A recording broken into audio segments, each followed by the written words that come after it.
La vigne, que ce soit les espèces européennes cultivées pour leurs fruits ou les espèces américaines utilisées comme porte-greffes, appartiennent à la famille des Vitacées. La durée de vie d'un pied est d'environ 50 ans. Les meilleurs vins sont issus de vignes âgées qui expriment toutes les caractéristiques du terroir sur lequel elles sont plantées. Cette culture est conditionnée par 3 paramètres, le climat, le sol et les facteurs humains. Concernant le climat, la vigne est dotée de bonnes facultés d'adaptation. Elle réclame un été chaud et sec pour que les raisins parviennent à maturité, suivi d'un hiver suffisamment froid pour lui assurer un repos végétatif. Le sol viticole peut être varié dans sa topographie, sa composition, sa texture, sa structure. Il conditionne la profondeur d'enracinement et la vigueur de la plante et atténue les effets défavorables des aléas climatiques, sécheresse, forte pluie. À l'écoute de la plante pendant 10 mois, le viticulteur suit étape par étape sa croissance, intervenant quand il le juge nécessaire de façon à obtenir un fruit de qualité. Cette culture a conditionné l'organisation du village et de la maison. Alors que sur les plateaux l'habitat est dispersé ou regroupé en modestes hameaux, dans le pays de vignobles, il est concentré dans de gros villages. Les maisons y sont imbriquées les unes dans les autres et séparées par des ruelles étroites. La maison du vigneron a la double fonction de logement et de lieu de production. Elle est souvent haute, avec 1 ou 2 étages, contrairement aux maisons paysannes situées sur le plateau, qui en possèdent rarement. Le rez-de-chaussée, le cellier, est une vaste cave polyvalente qui sert à la fabrication et au stockage du vin. On y trouve tout le matériel nécessaire à la vinification, pressoir, cuve et futaille. Les murs de forte épaisseur et le sol en terre battue assurent le maintien d'une température et d'une hygrométrie constante favorable à la conservation.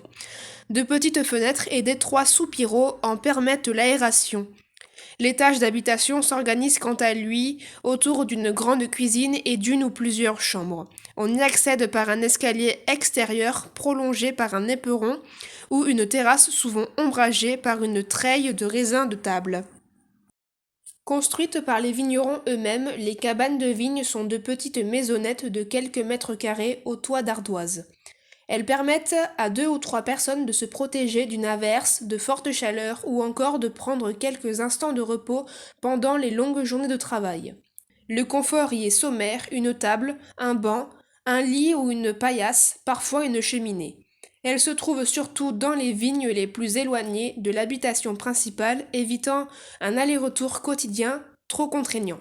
Après la crise du phylloxéra, qui est un petit puceron ravageur de la vigne à partir de 1876, on trouve une autre utilisation à ces cabanes. Elles deviennent parfois un poulailler, voire le foyer temporaire de jeunes couples en quête d'un logement. Les vendanges sont effectuées à la main ou mécaniquement lorsque le raisin atteint sa maturité. Les grappes amenées au chai doivent être parfaitement saines. Commence alors le processus de vinification, les opérations nécessaires à la transformation du raisin en vin. Le raisin est le plus souvent foulé et éraflé, séparation des baies et des rafles. Les méthodes employées diffèrent ensuite selon le vin produit, rouge, rosé ou blanc. 2 types de fermentation interviennent. La fermentation alcoolique, elle permet grâce aux levures de transformer le sucre en alcool.